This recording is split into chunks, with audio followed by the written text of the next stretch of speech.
You have a TV? No. I just like to read the TV guide. Read the TV guide. You don't need a TV. Television addict!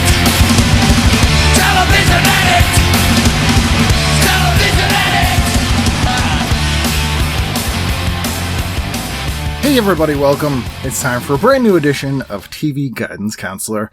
Ken Reed still here, your TV Guidance Counselor, with my final episode from Los Angeles. This was an abbreviated trip. I wasn't really abbreviated. It was the same time as a normal trip, but was abbreviated in that for the entire second half, the city was on lockdown, and it was raining in Los Angeles, which pretty much means more than a global pandemic, I think, to people from Los Angeles. So I had a lot of cancellations, and it was difficult, but not as difficult as things would get. So speaking of which, I hope you guys are okay.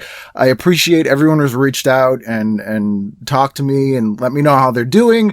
Doing the best I can here. Hopefully you're enjoying the extra content I'm trying to put out and just trying to keep you busy and happy while we all sit in our homes. The Patreon is still up and running. I know times are tough. A lot of people are out of work, so please do not give me money. But if you do have an extra $1 a month and you want some of that extra content, let me know. Also, if you don't, just email me. I'll shoot you a link. But I have hundreds of hours of my secret menu show from years past before the TV Guidance Counselor podcast really launched, although there was some overlap, but that doesn't matter. And I am putting up all that stuff there, and you guys have been enjoying that, so thank you. Anyway, you will enjoy. I may have saved the best for, my voice has been cracking like crazy lately. Am I going through second puberty? I will be 40 this year, and, the Denver Comic-Con, which was gonna be the weekend of my 40th birthday, has been postponed till November. So I'm thinking I might just not do my 40th birthday until, 2021. So I might just wait. But anyway, that's a different story. I may have saved the best for last. This is one of my favorite conversations I had on this trip. My guest is Joanne Singer. Joanne was an assistant director, second director on just amazing TV shows and has so many fascinating stories and is such a fun, nice person. And this is, one of my favorite things on the show when I get to talk to someone who worked, in the trenches on my favorite shows. So, you're going to love this one. I know you will. So please sit back, relax, and enjoy this week's episode of TV Guidance Counselor with my guest, Joanne Singer. TV is my friend, and it has been always there for me in time of need. Joanne Singer, how are you? I'm good. How are you? Good. Thank you for trekking very far today. Like 2 miles. 2 miles. It's really out of my way. It is, but it is raining in LA, which is 2 miles in the rain in LA is like 270 miles, I think is the conversion. I gave myself 20 minutes thinking you never know. Yeah. You just don't know. Which is like probably enough time to walk here. People lose their minds in their cars in Los really Angeles. Do. Like I mean, I get it, but like I'm such a New England curmudgeon. Yeah, you got to get used to the rain. 3 days before, they're like, check your wipers. And I'm like, that's like saying, like, make sure you have a steering wheel. Okay. But, see, sometimes here we don't use our wipers for quite a while. For like years. Yeah. Lately, I've been changing them every year, so climate change has brought us more rain. I guess that's a good thing. Change our wipers once a year. I recognize things are different, but I'm like, oh man, in the winter, it's like every 2 weeks. Just rip off. They don't last long. I've noticed that. They do not last long. No. But you grew up out here, right? I did. In LA proper. Native Los Angelino.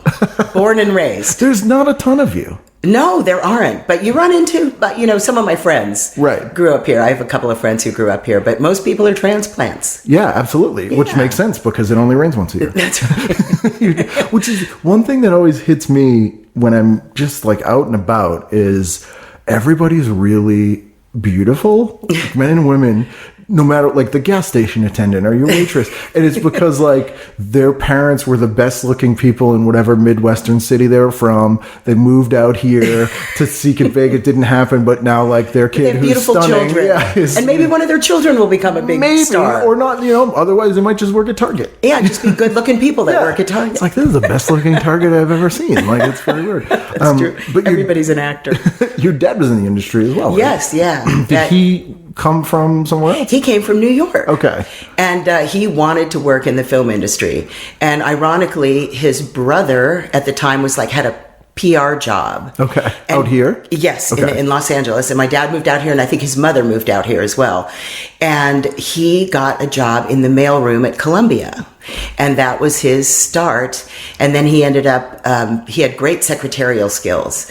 And so he wanted to be a court reporter. So he could take shorthand. And so he ended up working for Jack Fear, who was the head of production of Columbia Pictures. And that was really where he got his education in production.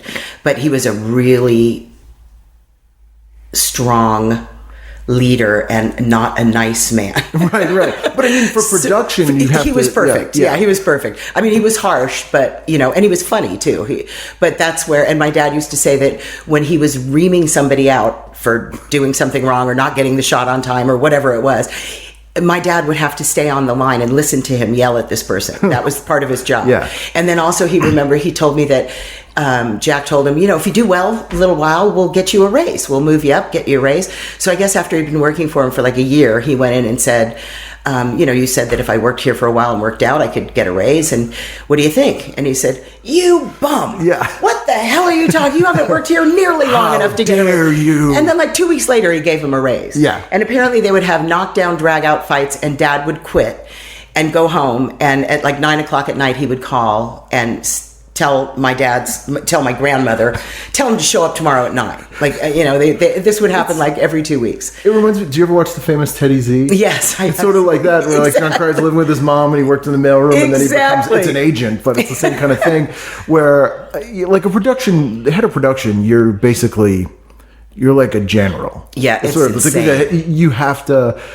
You're charged with making everything on time, everything on budget, and everything's your fault if it goes wrong. You're the buck stops there. And he did it on like 6 shows. I mean, he was doing like Rhoda and all the sitcoms all at once. Rhoda, Mary Tyler Moore, all the MTM Bob stuff. Newhart, yeah.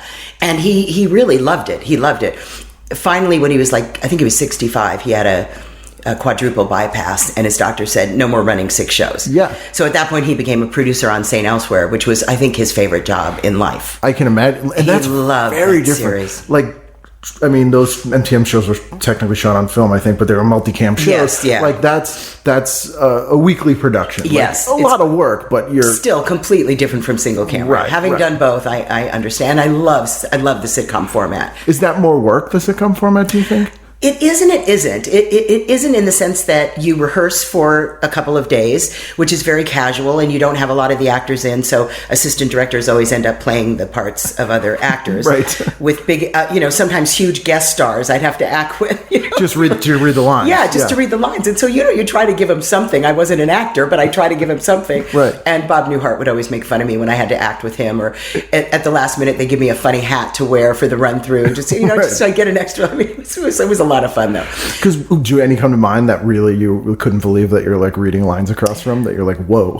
I think the guest star, McCarthy, Gene McCarthy was on after he had, years after he had run for president, but he was so nice and so much fun, and I had to read with him, and he was delightful. And then at the end of the evening, my boss Bernie, he was the head of production after my dad stepped down. Mm-hmm. Bernie said, "Oh, we need to give him a ride home. He doesn't have a ride back to his hotel. He's staying right up here at Universal. Right. Why don't you go with me? You drive. I'll go with you. We'll take him back to the hotel."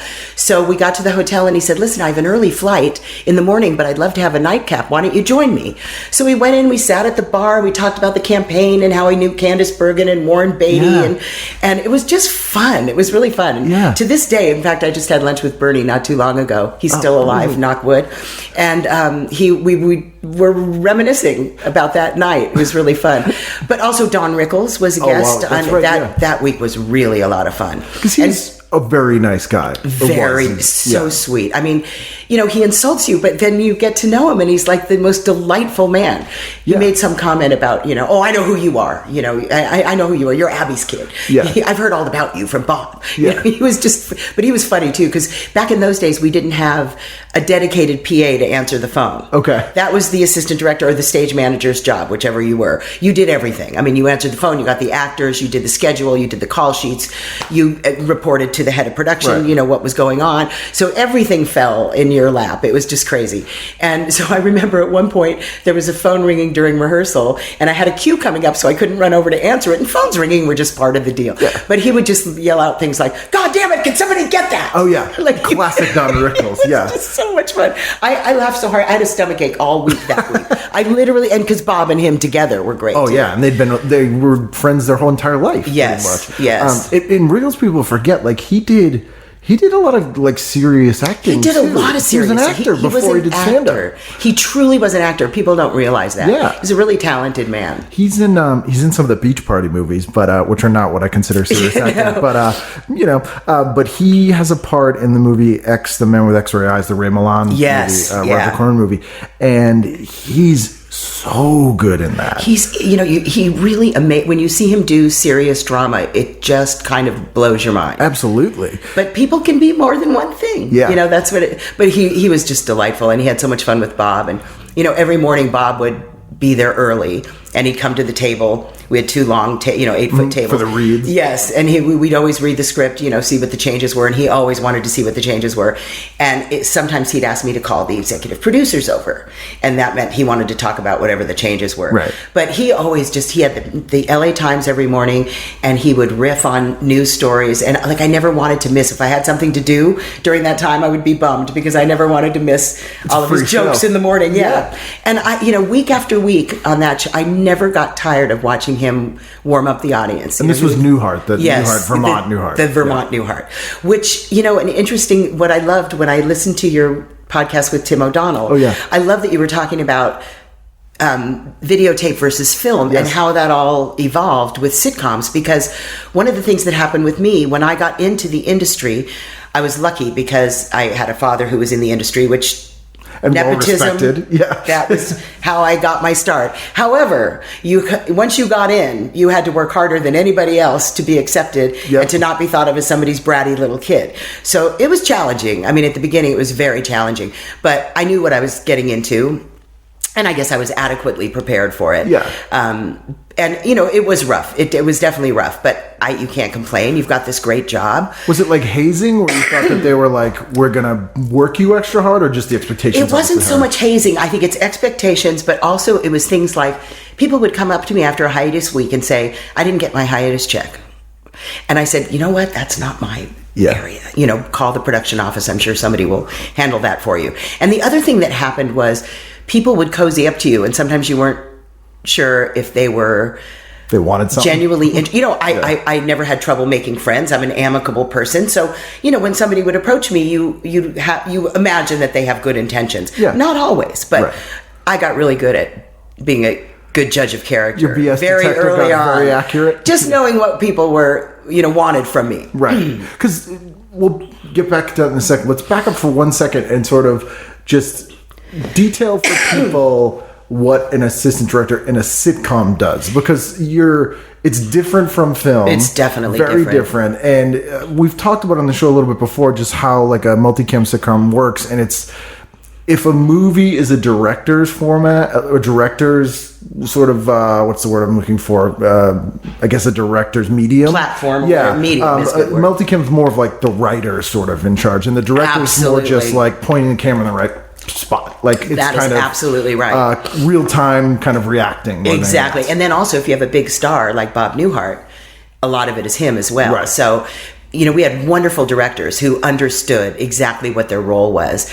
And, it's so collaborative. I think that's what I love about it too, especially on audience night, on show night. It's so collaborative and everyone does their job well, and it comes together, and it's such a rush, and it's such a great feeling that you got it all. You got everything you wanted. It was funny. The audience liked it. And I also loved just starting something on Monday and finishing it on Friday. Yeah, it's satisfying that it is, and then you start something new on Monday, and you weren't always ready to start something new, especially if it was like a huge episode. But that was the rhythm of it, and I enjoyed that. Because the other thing is too that like film or single cam stuff shot out of order, if you work on it, and it's proscenium style in order, so it's kind of like a play. It's more like theater than it really is like single camera television. So it is so different because you don't shoot every day like you do. and you don't have all that lighting time. Right. You rehearse for 3 days, and at the end of every rehearsal day, all the writers come down and watch a run through, and that's how they determine what needs to be rewritten, which jokes work. And it's hard because you can't always tell until you get an audience in what really works and what doesn't. And that's why they rewrite literally up until the last minute. Yeah, or even sometimes where they're shooting, they'll swap out lines. Oh, yeah, absolutely. That happens a lot.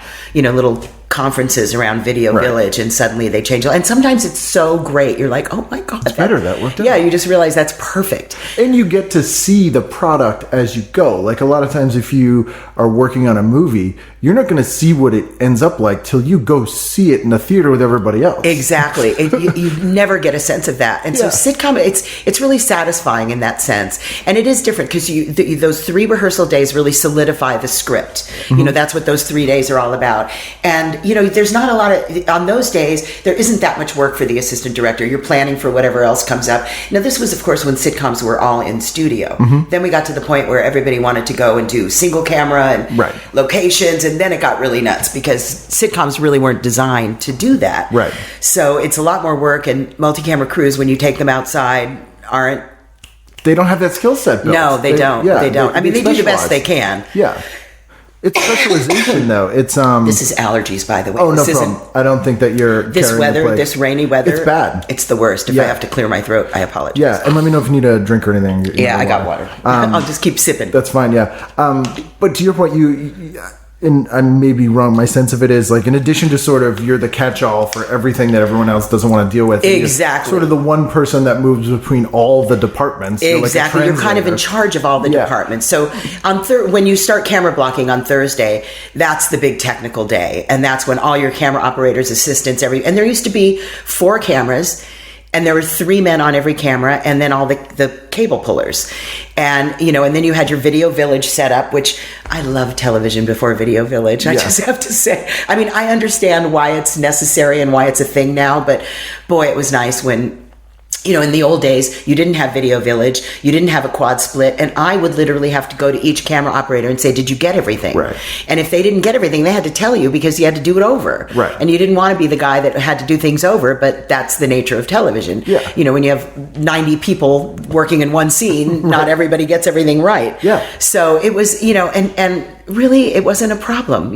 People were honest. I didn't get this. We'd go back and get it and move on. And it might have been better that time or something. And everything now is by committee because all the writers get to sit around Video Village. So it kind of lengthens the production time. Which is is basically the TV equivalent of an instant replay. Yes, exactly. And the writers are the refs. Thank God they stopped there. They don't don't actually say, let's rewind it and look at it. You can't. Yeah, no, that would just. I mean, it's bad enough that we've got, and it's. I shouldn't say it's bad because I'm sure it makes the product better, but it definitely slows everything down. Oh, I mean, I've gone to tapings for shows, for Friends shows. Yeah, and not the show Friends of mine shows. Friends, right?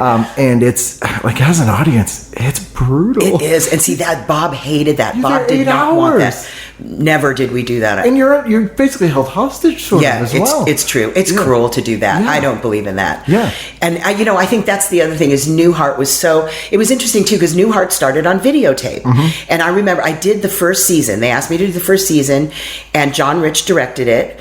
And I remember when I met him with Randy Cordray, who was the first AD, he shook our hands and he said to Randy, I know how you got the job. No, he said to me, I know how you got the job. How did you get the job? To Randy. So I was like, okay. See, that's the kind of stuff I had to deal with. My sense, though, too, on that set from people that I've had, like when I had Julie Duffy on and people who wrote on the show, Nell Scavell and other people, there was a lot of sort of friendly ball busting on that set, more than maybe other sets. Much more. And I mean, Tom Poston and Bob had a great relationship, and Tom was so funny, and he used to just razz everybody. I mean, it spoiled me for everything else I did. I'll just be honest. I peaked when I did that show. That was the peak of my career, and I did great shows after that. But it wasn't just the show. It was the way Bob conducted the set. And like I said, he didn't want to over-rehearse anything because he wasn't an actor. Yeah. So it was tough on actors, and they stepped up. They got very little rehearsal. Julia and Peter, I'm sure, would work on stuff on their own. Yeah. But I used to just be the artistry on that show, just the craft. Like people like Julia and Peter, Julia particularly, I loved watching her work. And to watch her go through the week and hone a joke. And every day it would get better and funnier. She's surgical with it. But she is surgical. And by the shoot night, she would just blow my mind. I'd say that's the funniest it's been. Yeah. Like she just knew how to bring it. It was just, and her and Peter just had a chemistry that was just. There are lines that I still just thinking about laugh at from Scolari from that, where I remember there's an episode where he comes in, and I don't know if this is ad-libbed or what, which part of me thinks it was because I see Mary Fran start to laugh, but he goes, he's greeting them and he goes, Dick, Lady Dick. It's just such a weird thing. It is such a weird thing. And I think most of those were scripted, but not all of them. I'm sure he ad-libbed every now and then. Yeah. But it's funny, in sitcoms, most writers they're very insistent that you say exactly what they've written. They don't like ad-lib. And I see why, and if you want to ad-lib and they think it's funny, then they go for it. Yeah, they'll write it in. Yes. It's not usually like, give us 5 different things. Yes. You have to collaborate with them to do it. Exactly. And there was something about I was back to the videotape thing. Season 1 was There was videotape. something about the videotape. I remember that whole season saying, there's something missing. It's wrong. It felt wrong. And also the cast changed. We had the other actress, Jennifer. Yes, who played the Julia Duffy's Julie's cousin. Right. And you had Kirk. Stephen Campman. Yes. Yeah. Who was a very strange character. Really. He's pathological liar, Yes. unlikable, Yes. intentionally. Yeah. But he grew on me as it went on. He did grow on you. He grew on me too. But and I remember thinking, is it the cast? Is it the videotape? And of course, they changed both things, and the show totally came together. But I had to leave because this is part of being of the Directors Guild stuff. When I started in videotape. You had to get a certain amount of days in videotape before you could be a film assistant director. Right. I think it was like 400, and a certain amount of them had to be on location. And it was like really specific, and you had to save call sheets and cast lists and everything to prove that your days. Right. So I was still working in videotape when they switched to film. So I had to leave, and I was lucky enough to get Webster. I went over to Paramount and did Webster for 2 seasons. Film. Another videotape show. Yeah. And that was, it was fairly easy, although we shot everything of Emmanuel's in pickups because he was so little. They had to do him in close-up. So we would shoot all day, on shoot days before we'd camera block, and then we'd pre-shoot on Friday, and then the audience would come in, and we knew we had all of Emmanuel's stuff. You could cut in later. Yes. So then we would do it live in front of the audience, but we knew we had all of his stuff covered. And that was just an insane show. It was just completely insane. It went ahead Manny on. He was talking about, I guess, Solid Gold shot next to you guys. Yes. I think? And you would sneak into that set all the time and watch them, the dancers. Yes. And he was delightful. He was really a delightful kid. Yeah. And his mother was really protective, which I so appreciated because, he was, everyone wanted a piece of him. It was like an extraordinary thing. But he was a really sweet kid. And that was also when he was buddies with Michael Jackson. Yes. And so one day when I went to get him in his dressing room, and he goes, Joanne, here, I've got somebody I want you to talk to. He put me on the phone with Michael Jackson. Yeah. It was right after he had gotten burned from the Pepsi commercial. Yeah. So I remember that was an interesting time. But so I did Webster for 2 years, and by that time I had my days to do film. Right. And Newhart had switched to film, and they brought me back as his second AD left to be a first. And so they offered me the job to come back and be the second. So I did season 4? Season 3. 3, okay. I did 6 out of the 8 seasons. Okay. So season 3, 4, 5, 6. Yeah. Yep. You were almost the whole time, really. Yeah, I was almost there the whole time, and then I got moved up to first AD the very last season, which is the crazy season. It was the craziest season, and I was so fortunate to become a first on that show, and it was such a vote of confidence from they were really like family, but I wasn't expecting to get moved up on that show. I thought I'll finish Newhart, and then I'm really going to have to get out there and the next show prove that I can be a first. So it was nice, and even after that season, I thought I'm not going to get another job as a first. I'm going to have to go back to being a second. I'm sure. You always assume that. That's just how show business is. Yeah. Nothing is ever linear. Nothing, But it worked out because David Merkin, who ran the show for 2 years while I was there, was doing Get a Life. Life when we finished Newhart, and he asked me to do that pilot, and I got into that roller coaster, which was literally no pun intended. That was just nuts, but it was a lot of fun. He brought a lot of the writers. I always kind of say that like the final season of Newhart is almost like a proto-punk version of the first season of Get a Life. Yes. There's a lot of weird stuff in that last season. Weird stuff. Where they start the gang and they have jackets and Julia Duffy and Peter Sparks' baby runs the TV station. That was insanity. It makes sense. I've been told, and you may have some better insight into this, but the big reveal at the last episode, that All a Dream reveal, was not last minute, but definitely not planned from the beginning of the season. Right, no, it wasn't. But it makes sense that whole season is insane if it's all some sort of weird dream. Exactly. And I looking back on it, you think, okay, now it all makes sense. Yeah. And they did a great job of keeping that secret. And there was also I loved that they leaked a fake story to the Inquirer that George Burns was going to play God. Yes. Remember that? Yes. And it was on the cover of the Inquirer. Yeah. And I just remember thinking, God, this is a big deal. Yeah. I mean, Newhart was a great show. It did well in the ratings, but we never got a lot of Emmys. Yeah. We never got, we were just kind of flew just under the radar. It was a solid show. Like Sunday nights on CBS was Newhart, Designing Women. That's what I was trying to remember. Kate and Allie. Yes, Kate and Allie. Murphy Brown at the end. But really out of those shows, which are all great shows, very solid sitcoms, some of my favorites, completely stand up. You can watch them now. They don't feel dated. Even Designing Women, which is very topical. Murphy Brown was the only one that got like any sort of critical acclaim. But the other shows in that lineup were just as good. Yeah, I mean, I loved Kate and Allie. I used to watch Kate and Allie. I shot in New York. One of the few that shot in New York, so it was that's unusual too. I like that. It was, which I think was just because Jane Curtin wanted to live there, and Susan St. James was married to Dick Ebersol, yes, who was running the sports. That's right. So he had to be in New York. Yeah, but it was Cosby and Kate and Allie were like the only two sitcoms that shot in New York. Yeah. For that reason. But solid night. Yes. But Newhart was just always there. Yeah. And so, when the ending really just put us on the map and people still talk about it, and it makes me really happy. And they did a great job. I did not know. Okay. I was only Stephen Grossman, the producer, and the execs, and I guess the writers obviously knew. You're the first AD. That's like the third or fourth sort of in charge. I mean, I'm the first one underneath above the line, other than the production manager. Right. And that was Bernie, who was supervising a bunch of shows. So yeah, it was weird. I felt a little wounded that I didn't get to when I wasn't in on the secret, but I totally understood why they had to keep it so quiet. But boy, when they did an amazing job when we broke for dinner, no one was allowed on the set. They redressed it. They brought Suzanne in, and I worked with Suzanne on another series too. So that was really fun. What show was that? It was 6 episodes. No, I can't think of the name of it. Was it a sitcom? It was a sitcom, and there were 2. They couldn't decide whether they wanted Alison LaPlaca or Michelle Nicastro to be the lead. So they did 3 episodes with Michelle and 3 episodes with Allison, which I thought was the weirdest, strangest thing. Bonkers. I can't believe I'm blanking on the name of the series, but we can look. We'll look. That's something we'll look up later. Yeah. But she was just a delight. Yeah. I mean, I just loved her, and she just had my kind of sense of humor, and she had a foul mouth like me. Oh yeah, yeah. I mean, I got that from my mother. My mother was a New York woman who knew every swear word, and I think I knew every swear word by the time I was 5 years old. May have invented a few. My dad, she might have. There was a couple I could share with you that I think she did invent, but my dad didn't swear at all, and he'd say Helen when she would swear. He'd get upset with her, but that was just my mom.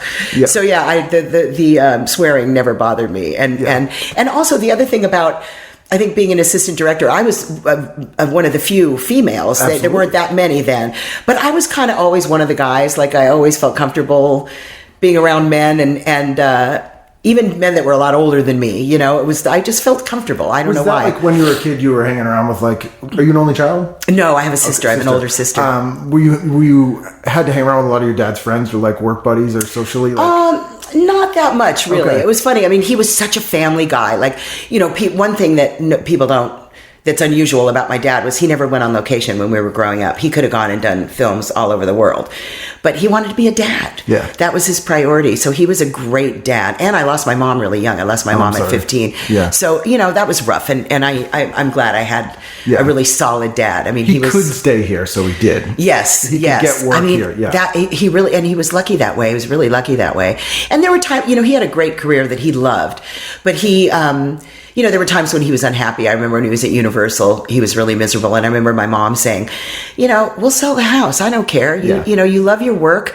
You don't need to work somewhere where you're unhappy. Right. And he ended up leaving Universal and he ended up doing the Doris Day show, which was on the lot where MTM, at Radford right there.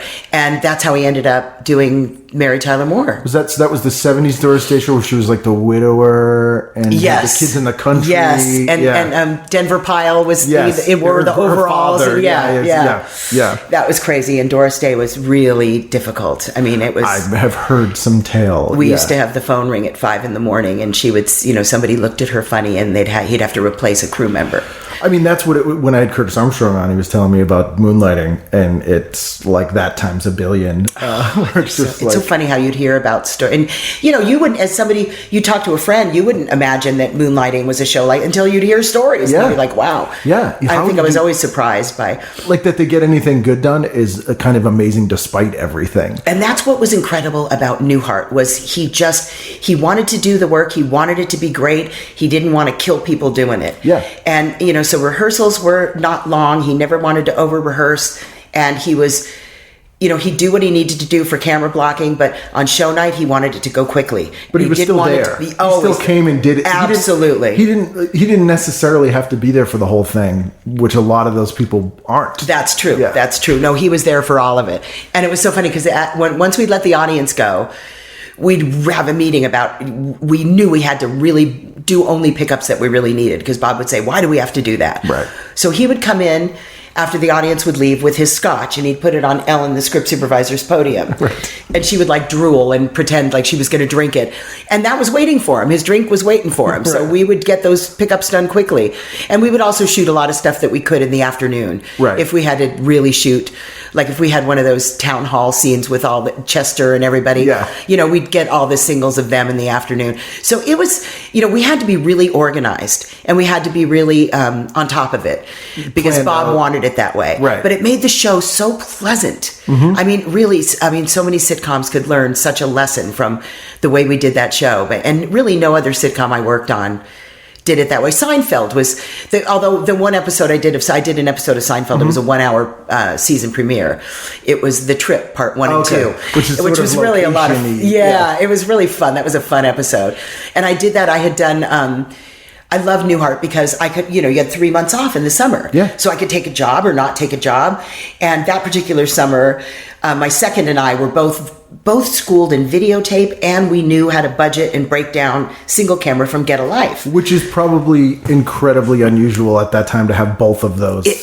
We got jobs from that because they started to do single camera videotape stuff. So they needed people that knew video, but people that knew production well enough to budget and break down a script and schedule it. So we did this 2-hour movie. It was the finale of Saved by the Bell. Oh yes, the Hawaiian one? Hawaiian style. Yep. That was one of the craziest things I ever did. So you got to go to Hawaii and shoot it. That's why I did it, basically. I mean, we shot it here, 15 days, every day, like 14, 15-hour days, long days. And then we went to Hawaii just for really beauty shots. It was like I think it was 4 days we shot. And all the kids came. And the kids left, and we finished shooting, and I had my boyfriend come over, and we kept the production room at half rate for a week and had a nice vacation. So it all worked out well. Budget that in, it's fine. But I literally came back from that, and Joan Van Horn called me and said, we're doing a big a 1 hour premiere. I don't want to schedule it. Will you do it? So I had to do it, and I wanted to do it. Yeah. And it was Tom Sharonis directing, who I'd worked with a bunch before. And so it was fun. It was fun. We did a lot of fun stuff. Do you ever watch the shows that you worked on? Oh yeah, always. And that one I watched because it was funny. That was that was in the 90s, and we had the riots here. Mm-hmm. And we bought a police scanner so we could know what was going on around us. I mean, it was kind of a scary time. Yeah. And so in that episode, we had to do an insert car scene with Jerry and Michael Richards doing a dialogue in the front seat. Actually, Michael Richards and Jerry was in the back seat. So in the middle of their conversation, the dispatcher breaks through that they've found this guy that they're looking for. So I had to do it on the walkie-talkie just for their timing from the insert truck. So I've got the headphones on, I'm listening, and I knew how to sound like the dispatcher, because I'd been listening to the police radio every night for a while. So after the scene, the audio guy who I knew for years said, "Joanne, come here." And he put headphones on me. He goes, "Listen to this. It sounds so good." So they left my voice in. So you're in the episode. Never got paid. I'm in the episode. Right. That's fantastic. But it was kind of a nice thing that I got to do that. Yeah. I didn't mind not getting paid. It was all right. They're like, this first AD is method. She's been researching police scanners for months here. Isn't that funny? Just to get this right. I mean, it was just, and it was just timing. I knew what they sounded like, and it was just, I was trying to do it right for my job, not for anything else, really. But so they left that in. So every time I see that you're like, episode, I'm like, that's me. But you learned how to perform because you had to. Exactly. So, and you're probably, observing all these actors, and they all have their own sort of tics, and they have their own cadence and style. Like, it sounds like you took that sort of extra step to try to mirror that the best you could. Yeah. So that when you're running the lines with people, it's going to be as close to practicing as they exactly. can get. I mean, you don't want to, handicap somebody by sucking really bad. Right. So I would do my best. I would really do. It was nerve-wracking too. You know. Yeah, I mean, but I bet they appreciated it, because I'm sure that was unusual. I bet most people didn't do that. And then, of course, they got used to me, because, just about every week you'd have to, they bring in an actor for 2 days. So for the final run-through, you want to see how those lines sound. Right. But often I would just, during rehearsals, you just see Bob just enjoying himself. When he would watch Larry, Daryl, and Daryl, and he would watch scenes with Julie and Peter, I just watch his face. Yeah. Because he just loved it. I mean, he just loved it. He really had a good time. I think he really enjoyed that show. I always feel like Suzanne Pleshette gets deserved credit on the original Bob Newhart show, and I love the story of how she got cast on that, which I'm sure you know. I'm not sure I do know that one. They were both guests on The Tonight Show. She never did comedy. She was a... Yeah, that's right. That's right. She never did. And they were both guests on The Tonight Show. And the producer who eventually produced Bob Newhart Show, who I don't think was Mary Tyler Moore's husband. I forget who it was. It wasn't Lorenzo Musi. No, it wasn't Grant. It was whoever it was happened to catch them on the show together, because they're on the panel, and he's like, they have amazing chemistry, hire her for the show. And they hadn't cast it yet. And it was a total fluke. I did not know that. It was a total fluke, and she was like, I was like, you want me to do, because she was basically a film actress. Yeah, she really was. And she was like, you want me to do a comedy sitcom? And they're like, it's going to work. And it's perfect. It was so perfect for her. And she was so funny. Yes. Personally, she's hilarious. I mean, she just kept me laughing all the time. But, was in The Birds. And not comedic roles. No, heavily drama stuff. I mean, I've seen, even not recently, I've seen some of her older films. I mean, she's just... And she's great. She's fantastic, but she's a wonderful comedian. Just really underrated, because I feel she's just a natural. Absolutely. Some people are just a natural. She had that magnetism that allowed her to sort of convey whatever you need her to. Yes. I think was the sort of thing. And like Mary Fran, who I think had been in maybe soaps before that. Yeah. No, she hadn't really done a lot of comedy. And you see her she's good from the beginning. They use her more as a straight man, I think. Yes. But as the show goes on, they give her more comedic stuff. They did give her more stuff. And she really is great with it. She loved it. Yeah. She loved it. She really loved it. My favorite line in it's because we're talking about Newhart, and it's sort of TV guidance counselor bingo. If you're playing it, you get the square. Is Julia Duffy line on the Halloween episode. Yeah. Take Me to Your Loudon. Oh, yes. Which I think is season 4, so you probably worked on. Yes, I was there for that one. And Tom Poston's dressed as the Cowardly Lion. That's right. And they're eating breakfast, and Julia comes in with the coffee, and he goes, "Hey, guess who I am?" And she goes, "Joanna," because he's got her big name. It's just perfect. And they did jab her in a couple of scripts. Yeah. They had some good jokes with her. They had good jokes with everybody. Oh, yeah. The Jonathan Katz of Dr. Katz. Yes. Who also had the show Ink out here, which is how he met Ted Danson, which is how I know Ted Danson. But his favorite joke of all time is a Newhart joke. Him and Tom Snyder, not the, here's 7 different colors. Tom Snyder, who produced Dr. Katz. Their favorite joke in a sitcom ever is from a Newhart episode. And it's one with Melanie Chardoff. Being the doctor. And Peter Scolari is in the doctor's office with her. And she says, I'm afraid do you know this joke? I remember this episode. She goes, I'm afraid I can't see you anymore because of my feelings for you. And he goes, I knew it, you hate me. And she goes, no, it's very much the opposite. And then he goes, I hate you. It's such a great dumb joke, and it's perfect. And only he could really pull that off in any believable way. He was really, I mean, the two of them were really spectacular. Yeah. And it was just so organic, you know? Yeah. It used to be, I mean, and I think that was we all had the feel. I feel like for the entire run, we all had the feeling of, oh my God, we're so lucky to be here. This is the greatest job ever. Right, which is unusual. Most people, it's always like 10 years later, you're like, if I had known that was the greatest job I was doing it. And of course, I didn't know either. I mean, you know, and every summer you'd go away knowing you had a job to come back to. I mean, highly unusual. Just that. Once Newhart ended, that was over. Yeah. Pretty much. I mean, and I just had the worst luck in picking shows. Like, you know, like I did the Murphy Brown pilot. Yeah. Had a great experience. I forget what I took after that. I forget what job I took instead of the series that I was so sure was going to be a hit. Right. Because you just kind of had to... You can't tell. You can't. You have to use your gut and just try to guess. I mean, even like one of the things you talk about when we look at the fall preview issues of TV Guide is, you know, they're looking at every show on the same keel. So there are shows that you see like, oh, it premiered this year and it's a beloved show that's been on for 10 years, but they don't know that. And they're looking at it right alongside a show that was 3 episodes. That's and right. A lot of times they're like, this show, this is going to be huge. This is the one, and it's a huge bomb. And it may have been a great show. Yeah. But for whatever reason, it didn't hit with people. And the show I always use as the example is in the early days of Fox, Mr. President. Yes, I George remember C. that. Scott, Conrad Bain, I mean, Ed Weinberger. And that happens where you put together a group of people and you have the best producer and it just doesn't grab people. And it's you can't necessarily anticipate that. No, you can't. There's no way to know. Yeah. Is there a show that... It's such an odd thing. And I think one of the things that blows me away about all the platforms now is that like I do a pilot and it was just a little bit edgy and a little bit different. You think, oh boy, the network stresses and everyone stresses and they try to make it too milk toast and then you know it's going to fail. You know, they were like afraid to just go for it. Yeah. And now everybody goes for it and every show is about something crazy. Yeah. Crazy interesting sometimes. But it's almost too much sometimes. It is. It's there's too much to watch. There's like too much content.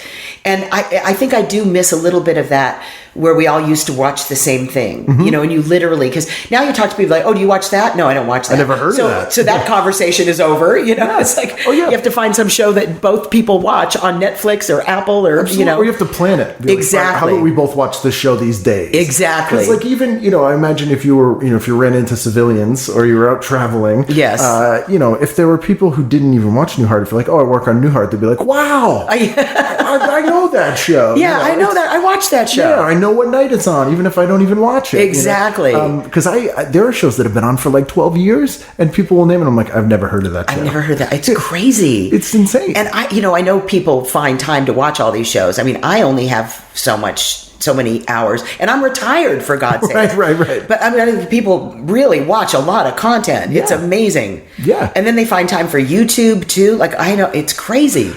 I guess people it's wall to wall now in a way that I don't quite understand. Yeah, it's almost too much. You know what we end up with? You know what we watch at night? Old shows. Yeah. We watch Mannix and Barnaby Jones and Peter Gunn. We're obsessed with Peter Gunn. Oh my God, that show is like every half hour. I'm riveted. Do you enjoy, I mean, it's a great show, but do you also enjoy seeing like old LA? It's my favorite. Like Adam 12, we watch just to see old LA. Yeah. That I absolutely love. Yeah. Because I mean, LA, it was just so different back then. Yeah. I mean, like I remember Tarzana, where I grew up, was, you know, a nice little bedroom community. This is like in the valley? Is that what Yes, Tarzana is? yeah, it's in the West Valley, like between Encino and Woodland Hills. Okay. And nobody knew. People like Tarzana, what's that? Nobody had heard of it. Yeah. It's like, is that a show? It was kind of like Lancaster and Palmdale are, you know, I mean, it was just way out there. Have you seen Cobra Kai? No. Oh, do you know what it is? Yes. So it's all in Tarzana. Yeah, that's where I've heard of it. Yes. Okay. I really have to because it's being a Tarzana native. It's also native. really good. Oh, good. I'll have to check that out. It's the premise of it is there were to the Karate Kid. It's a sequel of Karate Kid. Right. They Right. have all That's the actors. Right. That's about all I know about. Ed Asner's in it actually. Oh wow! I love Ed. Basically, there were these memes for years where it was like Johnny was actually the hero of that movie, and Ralph Macchio's character was kind of a jerk. So that's sort of the premise of Cobra Kai. Oh, that's funny. And now Ralph Macchio owns like this. His character is like a used car dealer in the valley. And Johnny's kind of a loser. It's really, really good. Great. It's all Tarzan. Yeah. Is this what platform is this? It was on YouTube Red originally, but it's on everything now. It's on everything. Okay, I'll find it. Yeah, it's really good. Yeah. Oh, that's it. See, when somebody recommends something, then that'll make me interested and I'll look it up. Especially if it's someone who you have like a similar taste with. Yes. That's what I always miss, where they're like, oh, you love this. I know you like, it's hard to know what people like now. Yeah, because they're algorithms. So different. Yes. Yeah. But people knew it, and like watching the older shows, I kind of enjoy things like MeTV and Cozy TV and those sorts of things. Me too. Just because I'm like, I like the what's on now. Oh, I do. I wouldn't have thought to have watched this. Right, exactly. And I do like I love Mom, the sitcom. Like there's some sitcoms I watch. Yeah. That show I watch religiously. I just love that show. Can you watch a show like that, which is a multicam sitcom, which is rare now? There's very few, because in the 90s there was that shift where multicam sort of became children's programming. It was on Nickelodeon, and Disney sort of took those over. Yeah. But they're, it swung back a bit with stuff like Big Bang Theory or the shows that held on like Everybody Was Raymond. But when you watch a show like that, are you able to get lost in it, or do you? I'm able to get lost in it. Yeah, I am. I was even able to do that with Newhart. Like like sometimes I'd watch it twice. The first time I'd watch it just to see what they cut and what stuff like that. They used, and then you watch it again and you really just kind of lose yourself in it. Yeah. I can definitely do that. Although I remember growing up, my dad like ruined everything for me when we would go to movies and stuff, because he'd tell me how they do everything. Right. But it's funny. I was always really scared of scary movies. Like I wasn't big into horror, and even though I know how everything's done, it still scares the hell out of me. Yeah. So you were able to get lost. I'm a good audience, I guess. Did you go to tapings and things when your dad was working? Yes, I did. In fact, my best memories of MTM. I mean, that was such a wonderful company. Yeah. And I feel so blessed that at least I was in on the tail end of that wonderful time of how television was done and how executives let writers really write. And it's funny because all the people that started at MTM are all of our, famous James L. Brooks, showrunners and went on to do writers. Cheers and Taxi. Well, Taxi I think was an MTM production.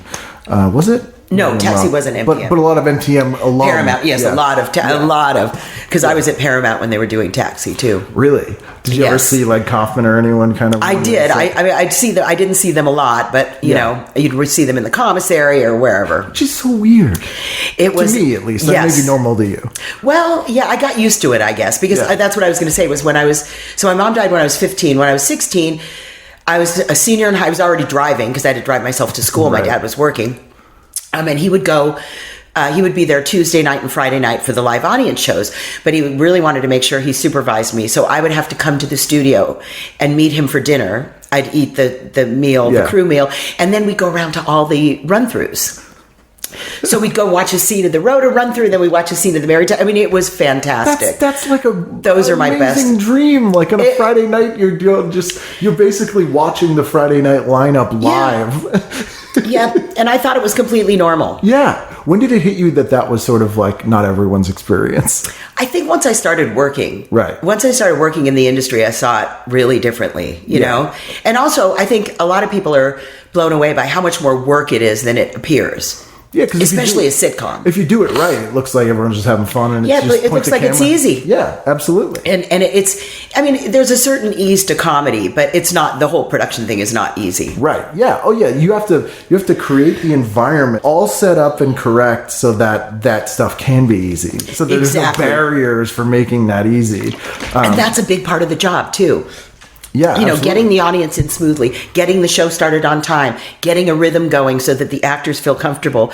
It's so much about, I really really working with actors and watching actors and understanding what made them tick. And, you also had to be sensitive to every actor's different. And some like to be called early and some like to be called at the last minute. And you can't always accommodate everybody, everybody's wishes. So it's tough from that standpoint too, because you do the best you can to accommodate the way people like to work. What's that phrase? Compromise means nobody's happy. That's right. But it makes better stuff. Exactly. And on Newhart, there wasn't even a question. I mean, everybody came in, and then I went and knocked for Bob. Yeah. And he walked in last. But he's the star. I mean, his name is the title of the show. He absolutely earned that. Even though his character isn't called. And I like when things are well defined like that, you know, because then there's no game playing. And for the most part, actors are really supportive of each other. But every once in a while, you know, if there was an issue, it was the assistant director that got caught in the middle. You know, you're the one that has to deal with everybody. So do you have to go like negotiate or like calm people down? Yes, there's a lot of that. And just getting to know people's personalities and trying not to get them to that place where they feel like their buttons are pushed. Right, or, you know what sets them off. And sometimes you just can't avoid it, you know. I mean, you know, there were some times when you just have a difficult interaction with somebody and you just play it the best you can. And if you feel like you need to apologize for something, you apologize, you know. Whatever the quickest path to making it better. But then you have people like, you know... And you can't lie. You know, you have to be really honest. A lot of assistant directors would lie to, you know, cover their butts. And it will always catch up with you. Absolutely. Always catch up with you. And so you just have to be honest. And you also have to understand that the nature of production is that shit happens. Yeah. And it doesn't always go as planned.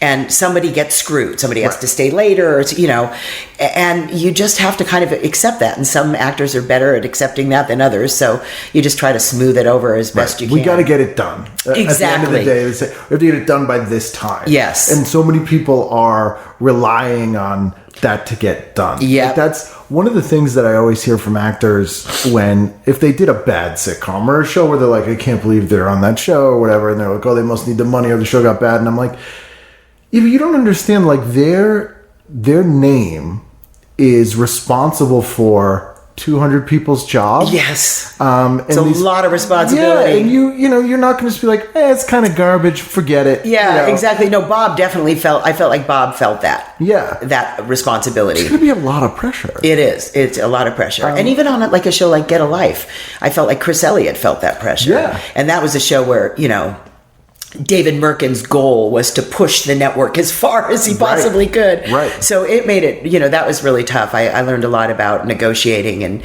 and you know, just being aggressive. Did you just do the pilot or did you do a bunch of episodes? I did the whole... You did the whole thing? I did the whole insane thing. Yeah. It was nuts. But, you know, we had a really good time. And that was also a show where there were a lot of women. Right. David hired a lot of women. So that Marjorie kind of felt Gross, good. who I think he took from Newhart, was a writer. Yeah. And on production. Oh, okay. Our head prop person was a woman, Joanne Hicks, she was a great, and she had to do some crazy stuff. Like, absolutely. One time we needed a cow skull, and she literally had to boil a cow head in the prop room for days. It was so disgusting. And then we did a whole episode on blue screen that was supposed to take place in 40s New York. Yep. Wallet Boy. We all had blue paint up our noses we were blowing blue out of our noses for weeks after that episode. You probably had to build the cardboard submarine. I love that episode. Yeah. I have all the episodes on. And I love him. I love Chris Elliott. He was, and I love him as an actor, and I love him as a human being just as much. And we had Brian Doyle Murray, we had Robin Riker, we had his father, we had Bob Elliott. Who's comedy royalty. I mean, he'd been doing it since the 30s. And that was a real blessing. And what a gem of a guy. Yeah. And I had a second AD, Karen. We were a 2-female team, and she was just amazing. She was like the yin to my yang, you know. I had certain skills, and she had those skills that were so important for Get a Life, because literally every night the whole schedule would change for the next day. And also none of the construction people knew, because it was such an ambitious show, how many sets, like if we had shot all the sets, so we would literally have to put signs on the set saying, don't strike, you know, we haven't shot this yet, don't strike it. Because they reuse stuff, right? Is that like when you start a set, they'll recycle into a different set? Yeah, so, we might have 15 sets in one episode. So we'd shoot one, and overnight the construction guys would come in and strike that one and move the other one in. And then the set dressers would dress it while we were shooting something else. And, you know, we managed to get everything done. And then they did part of it in front of an audience at the beginning. That ended quickly. But so it was challenging. And we worked like 16, 18-hour days. And in fact, we ended up getting into it with New World Television because they claimed it was a sitcom. And we were working, in sitcoms, you don't get paid all that overtime or extra days for if you go past 16 hours. So we basically sued them for our overtime and won. Of course, New World never hired us again. Well, we knew that. Yeah. But it was, we needed to be compensated. You had to take a stand on that stuff for how much it was blood money. I mean, we worked. It was insane. I remember sometimes I'd leave at 3 a.m. By the time we finished shooting, and Karen and I would go over, okay, whose calls do we have to change? We'd make all those calls in the middle of the night. I mean, we'd call people in the middle of the night. It was just something we had to do. And then what time would you have to be there the next day? In 6 hours. Jeez. It was, that was the thing. That's why we had to kind of lower the boom on New World and say, you need to recognize that this is a hybrid type show where we're working and we had equipment. I mean, cranes, when we dropped all that goop on Spewy. I mean, we had some huge shoots. So I would literally leave Sunset Gower and I would, at the corner of Sunset and Gower, I would pass Barry, the construction coordinator, coming into work. And if we had enough time at a light, I'd say, I left you notes. You'll see what to strike and what not to strike. I mean, it was don't change it. It was insanity, but it was a lot of fun. Have you gone back and rewatched? Yeah. I watched those. Yeah. Those I've watched. Once they came out on DVD, I bought them. Yeah. I remember I went down to Atomic Records. Oh, Amoeba. Amoeba. Yeah. That's right. Amoeba. Atomic is in my neighborhood. Yeah. If it's still there. Atomic's in Burbank. In Burbank. That's right. And I bought them. I mean, it was fun to watch the episodes. Yeah. I mean, we worked so hard on those. I mean, it blew my mind as a kid, that show, because I loved Chris Elliott from his Letterman stuff, and being a lover of sitcoms, especially the sort of 50s sort of idyllic sitcom that was sort of parroting, at least at first. Yeah. It just the stuff would get away with. It was unbelievable. And the money we spent in Paperboy 2000, where the papers would fly out of the. Yeah. I mean, you can imagine that it's huge. Zoo Animals on Wheels. Zoo Animals on Wheels. Peter Baldwin directed that one. Yeah. We had a lot of fun. And Peter Baldwin did Newhart too. So a lot of the directors from Newhart did Get a Life, and it was like a big reunion. There's such a weird connection between those two shows. Isn't it weird? Well, and David Merkin, I guess, is part of it. Yeah. And then I remember once my dad came to the set. He would call me and say, I don't understand this. As a production person, he was offended by the way we shot that show. I mean, he did not understand it at all. He thought it was completely insane. And he came to visit one day, and David Merkin knew that Abby had worked on the Three Stooges. Yeah. And David was like nuts about the Three Stooges. So he just monopolized Abby for a good hour. How many Stooges did he do? And picked it. And it was the later ones. So Joe Bessa. Yes. Yeah. And he did, I don't know how many he did, but he did it for a while. That was, because what happened at Columbia was he worked for Jack Fear all those years, and then Jack, I guess they started the Directors Guild then, and so they had, each studio could nominate 2, I think it was, employees that they wanted to become assistant directors and join the Directors Guild, and my dad was one of them. Wow! So that's how he got in the Directors Guild, and he it was great back then because you'd work full time, you were carried on salary, and if there was nothing for you to do, you'd sit around with the other guys and play cards. Yeah, it was the good parts of that studio system. Yes, were that you had people. It was like having a this is probably a sexist example, but like having a secretarial pool. Yeah, they're getting paid all the time, and you call them up if you need something. That's what it was, and they were. I mean, they had so many things in production, so most of the time they were busy. Most of the time they were working. But it's interesting because it was. They did so many, they had so much product. Like, it was just amazing how much stuff they did and how much stuff my dad did. And he did those Playhouse 90s too, which were live with Ronald Reagan. So those were interesting too. Yeah. And one of those Rod Serling did. Yeah. So production was just so different back then. It was just different. And I think that's why things like Get a Life just made my dad absolutely nuts. He's like, did not understand. We've been doing it this way for decades, and what are you doing? You're breaking it. He loved the idea of trying to do something better, without spending too much money. He wasn't somebody who wanted to say no all the time. He wanted to say yes. And that was something that I kind of learned from him is, you want to give people what they want. But on the other hand, you have to be loyal to the people that trust you with the budget and the schedule, You have to be the reasonable one. It's so agonizing. You always feel like you're just, you love the director and you have to push him, and it's tough. Well, you have to sort of straddle the line between creativity and practicality. Absolutely. And if you make one of those too It has to be balanced. Just the slightest bit. It'll ruin the other. And you'll upset a producer. Yeah. Or, it's just, so you really have to have a good game face. And if you're stressed, you just don't show it. Right. And then you just start thinking about how you're going to explain it to your production executive. Right. You start thinking about when you're losing the battle, you're right. like, okay, this is how I'm going to justify it. You know? And that's where they ended up having series do clip shows and, stuff like that. It's like, okay, you can go over the budget this week. Yep. But, and you're going to pay for it later. Exactly. Yeah. And, I loved being an assistant director. And then I had an opportunity to become a production manager.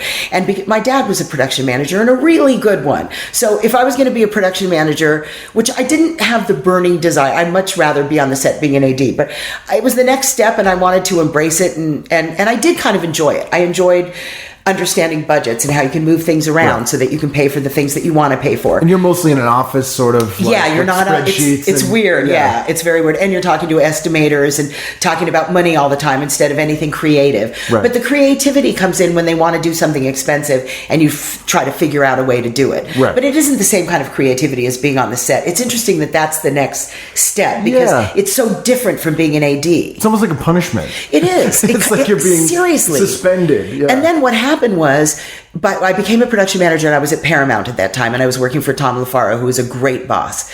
And I felt really good being a production manager working for him. And then everything changed at Paramount and they got rid of Tom LaFaro and they brought in 2 non-union film people.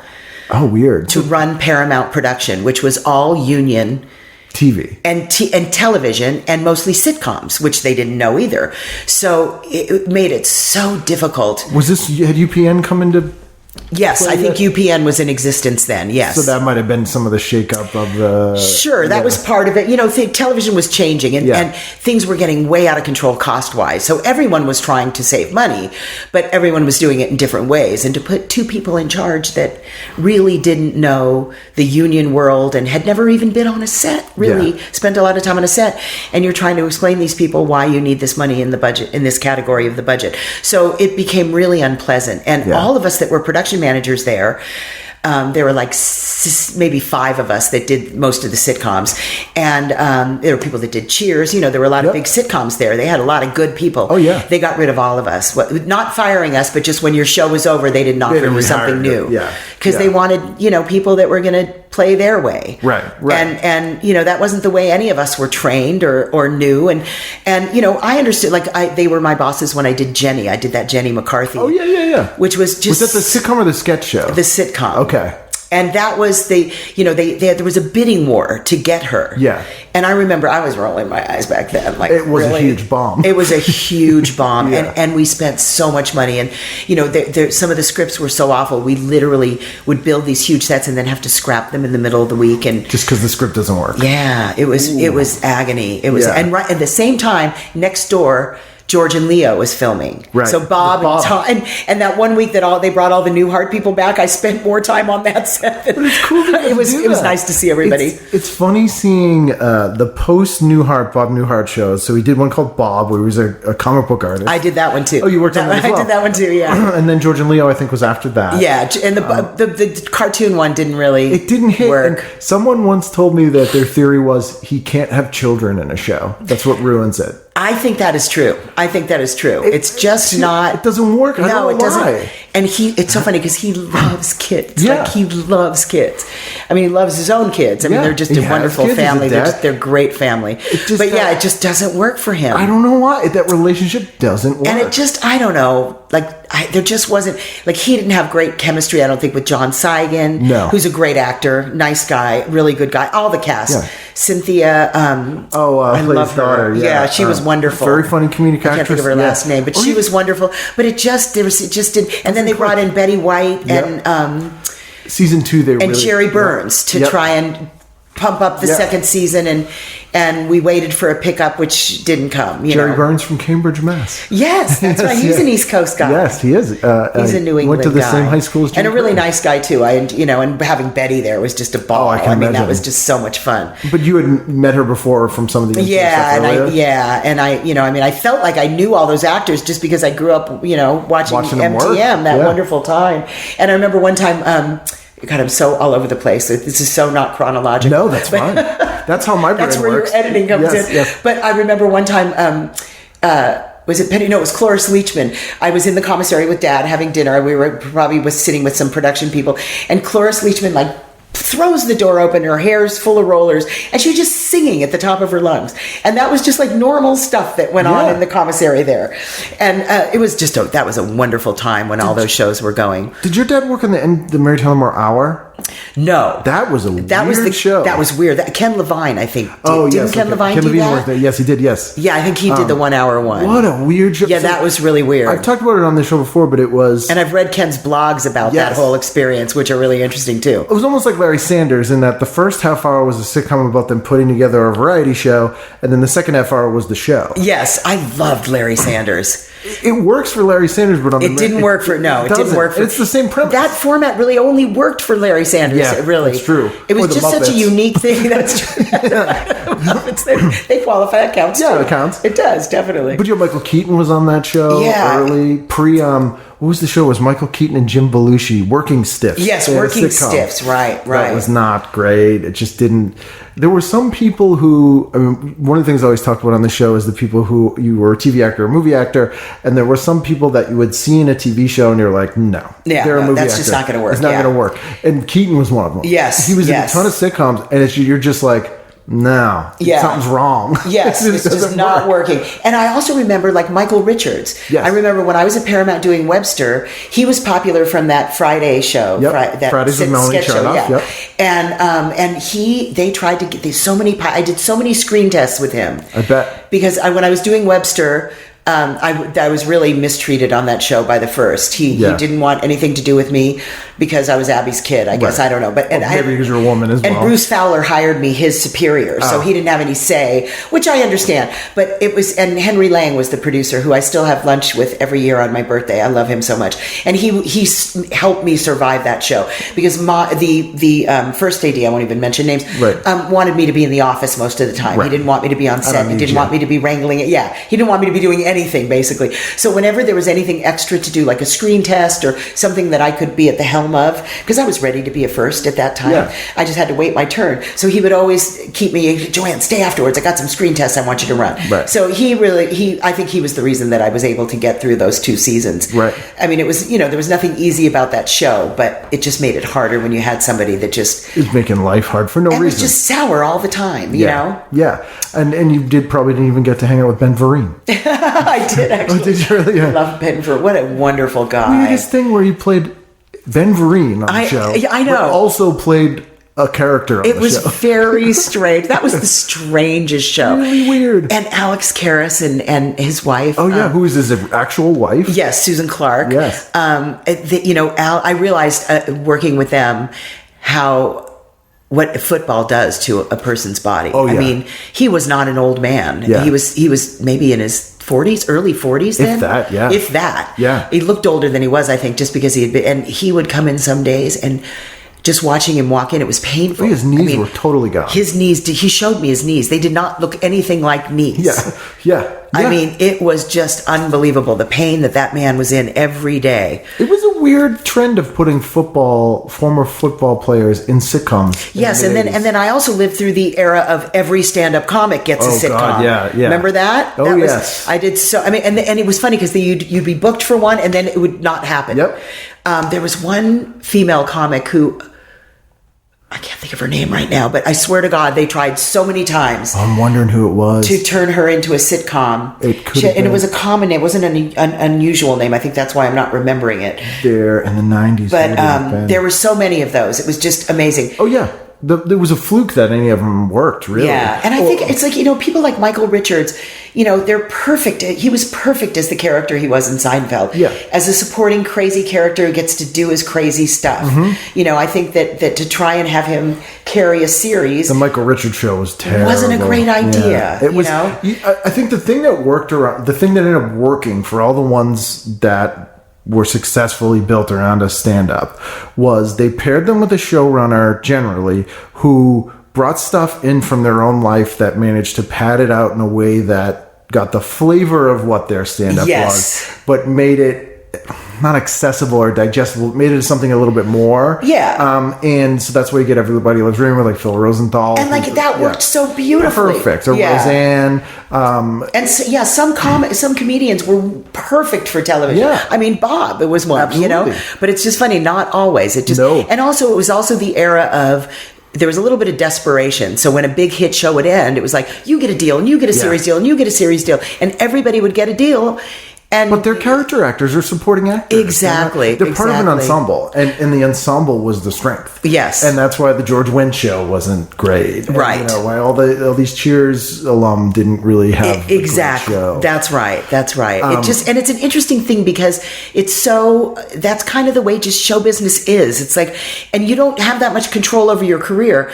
We're all freelance, actors. And that's part of the weirdness too. Like, I tried so hard to pick shows that I thought would be a hit, and I never was right. I mean, I felt like the queen of 13 at a certain point. Then you became the queen of 6 because then they didn't even do 13. Right. But so they were so desperate and so wanted something that was going to run for 10 seasons, and nobody knows what that magic is. That's such a 1 in a million shot. Exactly. And who would have even thought that Mom would be a show that would be as, with the premise and the subject matter. And it's been on for like 6 or 7 seasons. They do an amazing job. They really do an amazing job. Is there a show you ever worked on that was one of those 6 or one of those 13 that you were like just so upset that it didn't go, either because you thought it was a great show or you just really enjoyed the job? Probably more because I really enjoyed the people or the job and the support, but not really. I have to say, not that I can think you kind of got one of the 6. Go. Yeah. Most of the time it was like, okay, I see why and sometimes it wasn't the show itself, but it was the other choices that the network had. Right. I can see why they picked that one up instead of this one. Right. So, in a way, I understand why people value all the platforms that we have now, because you can have a show that doesn't appeal to everybody, and the people that like it that will find it. But it makes it tough for the networks now to find something that people want to watch every week. But at the same time, shows aren't allowed to grow. I mean, like famously, the Brendan Tartikoff era of NBC. Oh my God, yes. Where, a lot of missteps like Manimal and Misfits of Science, which I actually really like. But, a lot of shows that didn't work. But shows that didn't do well. I mean, Cheers was a bomb. I know. St. Elsewhere was a bomb. Like, these shows didn't do well. And even Newhart, when it started, you have to give them a chance to find it. You're right. In that era, it was they had no patience, and as soon as and they had other shows waiting. Yes. So as soon as you started to fail, they'd slap another show in there. And he didn't. Yeah. Part of it might have been because, we invested. Let's just see what happens. Even from having been a production manager, from a financial standpoint, you have to build sets, you have to build a closet for all these actors, so you amortize these costs over many episodes. And if you only do 6, you can't really afford to do 6. Right. You can't afford to do 6, but they would do 6 anyway, hoping for a miracle, that lightning would strike in a bottle. Right. The thing that ends up being a huge hit will make up for our loss. Yes. Yeah. And it just seemed like it was diminishing returns for often. sure. Yeah. Although I do miss that, and I was talking about this recently, where they used to burn off the pilots in the summer, so we at least got to see them. Failure theater. Yes. That's what we used to call it. Yes. Oh, good. It's time for failure theater. They always would be like, it's summer comedy playhouse. That's no one fell for it. We just decided to call it failure theater. We just thought we'd do that. Although the George Burns comedy half hour, I think, or George Burns comedy theater, they did in 87, I want to say. I remember that. And it was that format, but they were all intended to be single episode sitcoms. And the repertory cast was mostly SCTV people. Right, that's right. I do remember this. So weird. And I thought it was just burned pilots, but it was the same people in all of them. And it ended up being designed that way. Right. They actually made it that way, which is crazy. Weird, because to your point, like anthology shows, which had a huge resurgence in 85. You had New Twilight Zone, Amazing Stories. Yeah. Alfred Hitchcock Presents came back. All these shows. Yeah. From a production standpoint, that's a nightmare. Yeah. It's a different show every week. It's a different cast every week. So much production. Like, just really. It's a new show every week. Absolutely. It's just rough. And then they try to do, like I did Grounded for Life also. Which was just a really difficult show. Yeah, Donna Logue and what was the Megan? the blonde, who's very funny. She was in that other show with the guy from Seinfeld, Putty. Yes. But she, it was, and there were kids in that show. It was brutal. It was just brutal. Kids and Animals. And they had an idea that they would shoot the entire show single camera style, and then play the multi-camera scenes in front of an audience and cut in the single camera stuff that we had previously shot. So that was so much more work. Like, I mean, I literally had to I couldn't worry about cueing people. Right. I had to tell the video guy what to roll in and what to roll out. I mean, there was nobody else. It was absolute insanity. And I just remember thinking, this is no way to do a television show. It just doesn't work. And I was old enough then and experienced enough then that it was really hard to have a good attitude when it was just a ridiculous notion. And you know, there was just, I just remember doing so many schedules, and the producer would say, you know, come in and show me, you know, 5 different schedules that we, so I'd do 5 different schedules and say, you know, let's change this one to put that one there and put this one there. And you know, some of these producers never want to go home. Right. They want to be there 24/7. Yeah. So it was insane. And even on prep weeks, I would work like 14-hour days.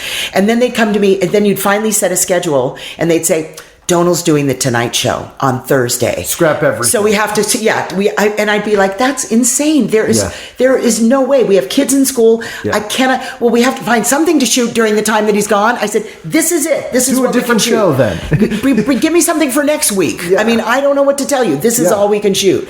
So it really got to the point where by the end, I knew they weren't going to ask me back. I knew they weren't, because I just, there was no way to do it. Right.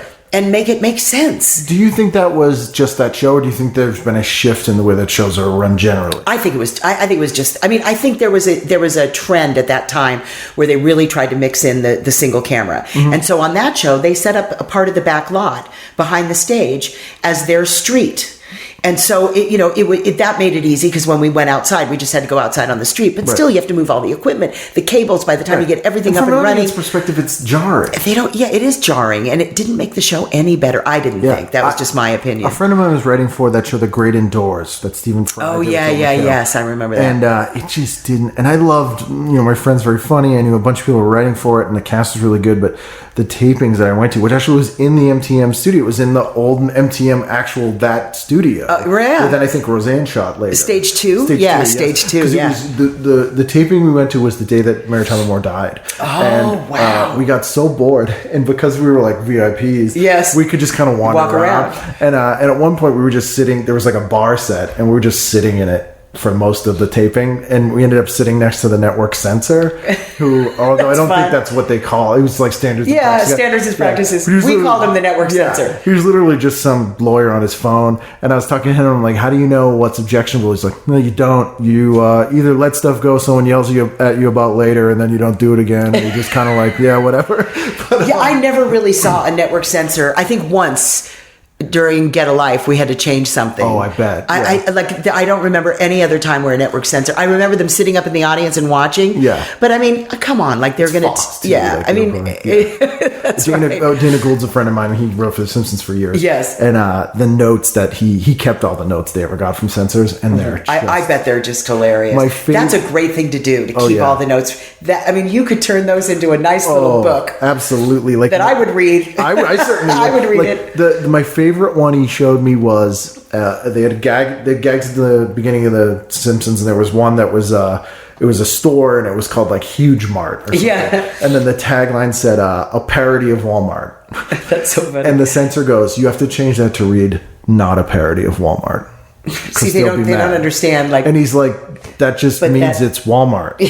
Like, that's the joke. Like, it's, and they changed it to that. Like, that doesn't even make any sense. Doesn't make any sense. It's insane. But so we were wandering around, and we went out like a back door, and there was the plaque, the Moore Show plaque, and people put some flowers on it. But it was really weird because it was that night. Yeah, but that had to be kind of chilling. It was very strange. Doris Day Show was on that stage. Oh, it was on that stage too. Yeah, so many things were on that stage. But watching the taping, it took forever, and they had stuff where they were like videotaping, and then they'd cut out, and then they'd show stuff on video, and I'm like, I get this will all come together for the audience at home, right? Maybe. But like, as somebody trying to watch and laugh at this is awful. Yeah. Like it's I don't know what's going on, and they were doing some stuff out of order, which you can't do as a live show. Like it just doesn't work. No. Like don't have an audience. I've been on shows where they did that too, and then the warm-up guy tries to explain what's going on, and people want to see a sitcom when they go to see a sitcom. There, and that's what was and Bob was like old school. I mean, Newhart, we had a band still. Oh wow, that was really? the thing and that was done. All the MTM shows had bands. I didn't even know that. The Ted Arnold Quartet.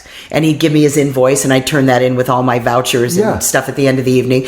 And then we had the warm-up guy, too. And it was, and then Bob would come out and do his 10 minutes. And so they would just play songs in between? Or during a wardrobe change or something. And then the warm-up guy would talk for a minute and, prep the next scene. Like and then we'd carry on. Show. It was really a show, It was like a show that was designed. It wasn't like, okay, you get to sit and watch us film. Yeah. We're putting on this show for you. It was much more like that. It's not like a studio tour. I did think of one show that went a full season and didn't go any further that I would have loved to keep working on, which was The Two of Us. I don't know if you remember that show with Peter Cook, Mimi Kennedy, and Dana Hill. Yes, and they pushed it. It was on the cover of TV Guide. I mean, they really pushed it, and it just went nowhere. Yeah. And I mean, Peter Cook was just... I was just thrilled to meet and work with him.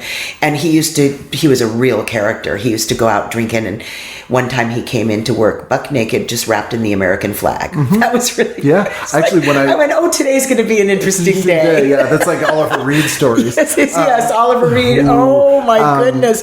And Dana. I mean, just, Dana was just a special, special actress. Yeah. And the chemistry didn't work, or I was so young then, and I don't remember like what the issues were with it, but we did a full season, and it just didn't grab people, But there was just something about that set and the actors, and everybody was so happy doing the show, and it was just a delightful show, and I wished it had gone longer. We were talking before we recorded, but I interviewed John Cleese, and one of the things that I did was I texted a bunch of my friends who read Python fans and asked, like, what should I ask him? Yeah. And Greg Proops was like, just ask him about Peter Cook. Yeah. And Nell Scavella had a good question for him as well, which was why is comedy harder as you get older, which he had a great answer for. That's a great question. Don't you love Nell? It was great. Nell's the best. Yeah. And I love Julia's one with Julia. They're all great. She's great. They're all good. We went to Nell's. If it's somebody you're interested in, they're just you just want to hear them talk about anything. People also, we went to Nell's for Thanksgiving. But I asked him, like, Peter Cook is UK comedy royalty. Yes. He's considered just this genius of comedy, and no one in America really knows him. It's funny. He never came over here, and they mostly know him from, like, his little part in The Princess Bride. Right. And Cleese basically said there are people who are geniuses at one thing, and it's amazing, and you have to see. And he goes, and Peter Cook did these theater monologues that if you saw in person, you were just blown away. Like it was like seeing this amazing thing. And he did it at a time when stuff was shifting to television, and what he was good at didn't translate to TV. Right. But everyone here, meaning here in the UK, still knew him from that era when the thing he did great was still sort of a thing you could go see. Right. And so because of that, it just never, which is why you got Dudley Moore over here, who is and it's funny how Dudley, they were partners, and Dudley became so big here. Huge. And Peter never did. He was the straight man. He wasn't the funny one. That's true. What he was doing here was a totally different thing that he did with Peter Cook. But that thing fascinates me because I'm like, why didn't that work? Yeah, it is. It's kind of, you feel like it's a missed opportunity kind of, because he's so talented. And it's true of a lot of the Python guys. Like Eric Idle did 3 or 4 failed sitcoms here. One where he was a ghost. Yes. I remember that one. And Mimi Kennedy was a delight too. Yeah. I enjoyed her. But again, not someone you'd think as a sitcom actor. Right, not at all. And then she went right to movies. Right away. And now she's in Mom. And it's funny because somehow I stayed in touch with her through the years, and she always was a big fan of Abby's. So and then we reconnected on Twitter not that long ago. Which is so it was kind of nice. Yeah. Or like not everybody remembers. Some you could see some actors people that I worked with, and they would walk right past me, never recognize me. But Mimi was she was a nice. Everybody was nice on that show. The people I've found that I've met either through doing comedy or doing this show, or who are actors who I tend to really like and end up becoming friends with are the people who are like, well, I always hung out with the crew. Like, Exactly. It's always those That's people. right. That's right. It's always like when oh my God, why am I blanking? Paul Michael Glazer. Yes. I had no idea that Michael Mann was a writer on Starsky and Hutch. Oh, wow. No I don't idea. think I knew that either. And he goes, yeah, well, he was a writer and everyone was kind of a jerk to him. I thought he was a cool guy. And, I'd talk to him all the time. And then when he got Miami Vice, he called up Paul and was like, you want to direct a bunch? I was like, yeah. And it's like, not that you do that for those opportunities. Right. But it's funny how, like, when you're just like a good person and you treat people that you like normal people. Yes. Why is that hard to do? And that was kind of, I felt like that was my profile. It was that I wasn't a yeller, and I'm not competitive with other females, which is weird here. Yeah, that's unusual. Yeah, it's an interesting thing. You could do a whole podcast on women in show business, but I always think I was different from a lot. You could only do the job as yourself, right? And, I got to a point where I had confidence and I knew that I was good at my job and I could be aggressive when I needed to and knew when to be aggressive and when not to be aggressive. But it's a finesse job. Yeah. It really is. And those are the highest compliments I get. Like at the end of a season, when I got a card from somebody that said, you have a way of running the set like a tight ship without screaming at people. Right. That's the highest compliment. It's not at the you can give expense of somebody. Everybody liking you. Yeah, and exactly. Like some people feel like you have to be hated in order to be a leader, and you don't. You don't. You'll get results, but everyone will hate you. And the second they can make sure you fail, they'll make sure you fail. That's right. They're not doing it for you. They're doing it so you leave them alone. That's right. And when you're successful with a crew and you see that they have your back, it's the best feeling in the world. Like Bonnie Hunt's one of my absolute heroes. And Bonnie always uses the same crew, and they're the most loyal people to her. And she's so smart to do that. Smart and just a good, she knows everybody's names, and it's like they'll do anything for you. Yeah, those people will do anything. It's very true. It's very true. And crews are basically really loyal. Like that always used to amaze me. They loved Bob. They loved Chris Elliott. Whoever they're working for. Yeah. You get a real affection for them, and you're looking through the camera, shooting all the shots. You get involved. Yeah. Well, it's like Russ Woody just wrote a book about his dad on the set of Becker. His dad was dying of, I think, Lou Gehrig's disease, and the crew helped him build a special bed for him. And equipment. He didn't really know them, but he'd worked with them forever. But they were like, "Yeah, we got you." You know? It's a nice thing. I mean, it's just it's interesting. It can be so cutthroat, and it can be so warm in other ways. Yeah. It's just, and you never know which you're going to get. So you walk in on a new job, and you always feel like it's the first day of school. Right. Because every new job is so nerve wracking. Like I look back now and go, how did I do it? What lunch table am I going to be able to sit at? Exactly. Who do I sit with, especially as an assistant director? Because and it was funny on different shows. Sometimes the sound crew would be my best friends. Sometimes it just depends. Yeah. But a lot of times you want to get away from your own production department and just talk to somebody different, so you can decompress a little bit. Exactly. Exactly. So I won't keep you all day because I would. And I know I could go on forever. But is there? So it sounds like Newhart's probably the show you're the proudest of. Would you say? I think the proudest. I think definitely the proudest of. Is there an episode that you? I mean, I talk about Newhart all the time on the show, but if you were like, you have to watch Newhart, watch this one. I think I would watch the one. One of my favorite episodes was the one when they went to a dude ranch. Peter and Bob. I've watched that one over and over. And also some of the crazier ones, like the roller skating one. Yes. Snoopy Linus. The Snoopy artist, his daughter, was Charles one of the leads. Yeah. I forget her first name, but she was adorable. She was in that episode. And some of the crazier ones. And I loved all the ones where the townspeople, when we had the townspeople there. There's one, the 12 Angry Men one. Yes. Yeah. That was great. That was so good. There were really a lot of fantastic episodes. Yeah. Like the first table read, you'd be like, God, they nailed it again. Yeah. And then by the end of the week, you'd be like, wow, this one's even better than it was. I didn't think it could get better. Yeah. They really, it was some great writing. And it's funny because when Nell was saying she was only there the last season, I thought she was there longer. Yeah, just the last season. It was the last season, and we always say, I think we were almost like the only women on that set at that time. Yeah. So, you always bonded with all the other females. And there were very few, there were secretaries and stuff, but on the set. Right, not making the show. Yeah, the only other were makeup people, actors, and stand-ins that were female, basically. Which is a different clique. And maybe wardrobe people, and that was it. There's, what was I oh, did you work on the episode that Ruth Gordon? Yes. Okay, I have to ask about Ruth Gordon. I'm fascinated by her. I wanted to drool all over her. Yeah. But, I was like, okay, Joanne, just leave her alone. Don't, I just love her. Were you a Harold and Maude person? Yes. I mean, I just thought she was just... Another Boston person. Yeah, she was just special, What a weird actor, weird career. So bizarre.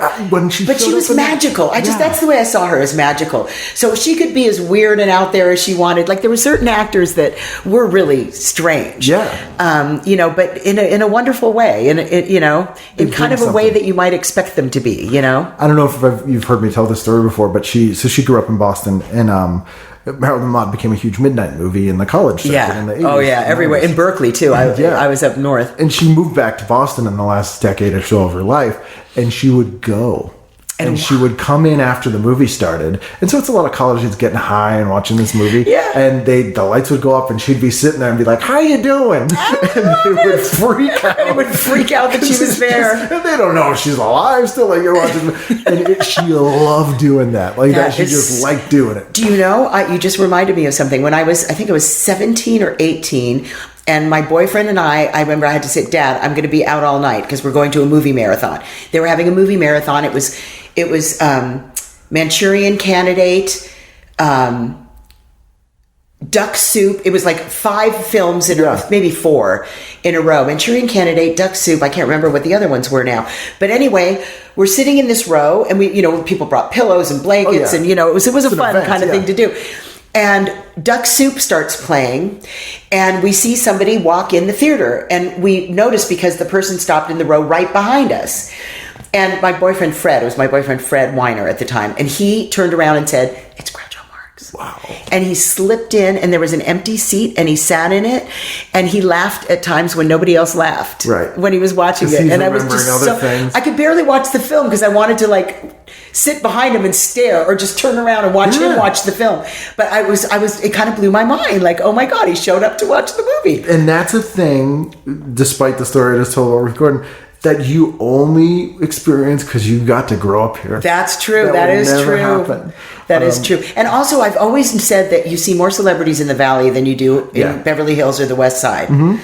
Because my dad lived in Beverly Hills, and it's just a whole different reality. This is like the working class. And you Hollywood. see them in the grocery store, and it's like so funny. And I see like Tom Papa. I worked with Tom Papa a couple times. Yeah. I see him in Gelson's all the time. Yeah, it's just so funny. Gelson's where I met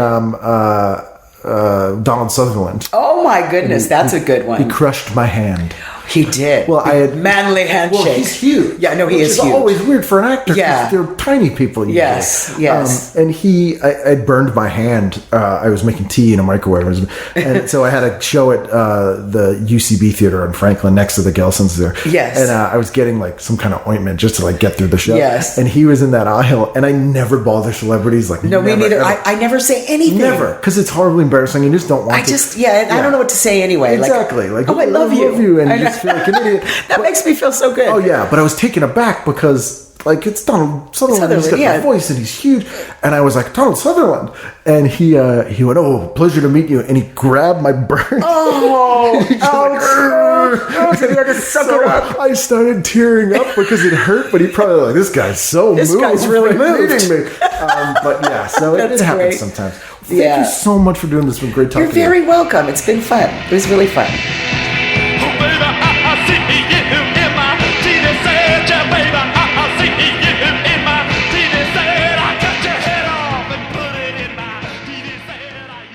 That's Joanne. How great is she? Love her. I can't thank her enough for coming and chatting with me. And these are the stories that we don't always get to hear, the sort of behind the scenes stuff. And it's why I do the show. And the other reason why I do the show is because of you. And I thank you for that. And I thank you for people on the Patreon and everybody listening. And again, I hope you're doing okay. I know that it's been rough. And hey, we're all just doing what we can. So I'll be doing what I can next week with a brand new edition of TV Guidance Counselor, and I hope to see you then.